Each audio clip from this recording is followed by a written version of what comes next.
അപ്പോൾ കോവിഷീൽഡിൻ്റെ കാര്യം എല്ലാവരും അറിഞ്ഞല്ലോ, സന്തോഷമായില്ലേ? എനിക്ക് ചിരിയാണ് വരുന്നത്. ഒരു സൈഡിൽ നിന്ന് നോക്കുമ്പോൾ ഞാൻ അന്ന് പറഞ്ഞത് ശരിയായിരുന്നു എന്നുള്ളൊരു കോൺസെപ്റ്റ് ഉണ്ട്. കാരണം ഞാൻ അന്ന് എന്ത് കാരണം വെച്ചാലും കോവിഡ് വാക്സിൻ എടുക്കില്ല. അടിസ്ഥാനപരമായി ഞാൻ തീരുമാനിച്ചു കോവിഡ് വാക്സിൻ എടുക്കില്ല. എനിക്കറിയാം ഒരുവിധം ഗവൺമെൻറ് തൊട്ടിത്തരങ്ങളും കളികളൊക്കെ നമ്മളൊന്ന് റീസർച്ച് ചെയ്യുമ്പോൾ നമുക്ക് മനസ്സിലാവും. അതിൻ്റെ പേരിൽ എടുക്കില്ല എന്ന് അച്ചടിച്ച് വെച്ചതാണ് ഞാൻ. പക്ഷേ ട്രാവലിങ്ങിന് ഈ പേപ്പറില്ലാണ്ട് പറ്റില്ല എന്ന് ഈ നാറികൾ പറഞ്ഞു വരുത്തിയതിൻ്റെ പേരിൽ മാത്രം വാക്സിൻ എടുത്താണ് ഞാൻ. അതും എൻ്റെ നാട്ടിൽ ഏറ്റവും ലാസ്റ്റ് ഞാൻ എടുത്തു. അതും കോവാക്സിൻ എന്നുള്ള പേര് കൊള്ളൂലാത്തതിൻ്റെ പേരിൽ കോവിഷീൽഡിൽ ഒരു ഷീൽഡ് ഉണ്ടല്ലോ, അപ്പോൾ അത് നല്ലതായിരിക്കും എന്ന് പറഞ്ഞാൽ ഞാൻ അത് പോയി എടുത്ത്. എന്നിട്ട് ഇപ്പോൾ ആസ്ട്രാസെനക്ക സമ്മതിച്ച് സൈഡ് എഫക്ട്സ് ഉണ്ടാവും എന്നുള്ള രീതിയിൽ സമ്മതിച്ചിട്ടുണ്ട്. സന്തോഷം കേട്ടതിൽ. നിങ്ങൾ മനസ്സിലാക്കേണ്ട ഒരു കാര്യം, ഇതൊക്കെ ഓരോ ഗുണപാഠങ്ങളാണ്. നിങ്ങൾ മനസ്സിലാക്കേണ്ട ഒരു കാര്യം, not everything is real. Media can manipulate you. നിങ്ങൾ ആലോചിച്ച് നോക്കുക, ഒരുപാട് ജനങ്ങളുടെ ലൈഫ് അറ്റ് സ്റ്റേറ്റിലാക്കാൻ പറ്റുന്ന രീതിയിലായിട്ടുള്ള കാര്യങ്ങളാണ് വന്നുകൊണ്ടിരിക്കുന്നത്. Media is not real.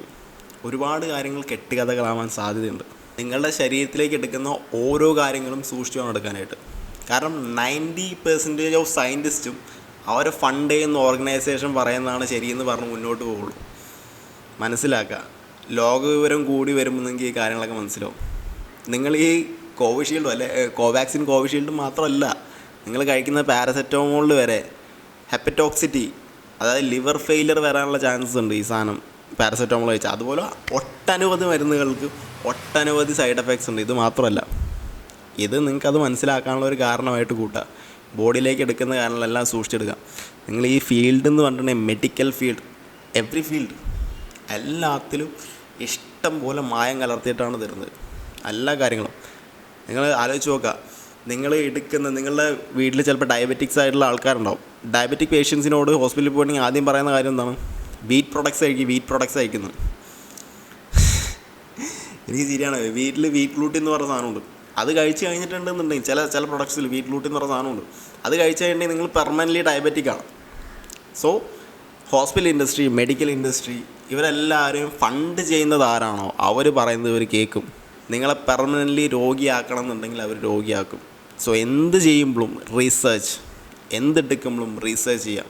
In order to control people, they will control your narrative, they will control the media, they will control what you suck in.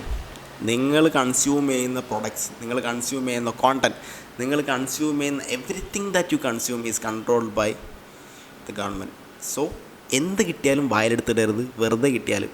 Okay, ഇതൊരു ഗുണപാഠമായിട്ടിരിക്കട്ടെ. കോവിഷീൽഡ് എടുത്ത ആൾക്കാർ അധികം പേടിക്കണ്ട. റെയർലി ആണ് ഈ സൈഡ് ഇഫക്ട്സ് ഒക്കെ വരാമെന്നുള്ളത് പറയുന്നുണ്ട്, but we don't know. Okay, so tension ആവണ്ട. മനുഷ്യനല്ലേ ഉള്ളേ. നമ്മളുടെ ബോഡി എന്ന് പറഞ്ഞിട്ടുണ്ടെങ്കിൽ മില്യൺസ് ഓഫ് ഇയേഴ്സിൻ്റെ എവല്യൂഷൻ കഴിഞ്ഞിട്ട് വന്നേക്കുന്ന സാധനം.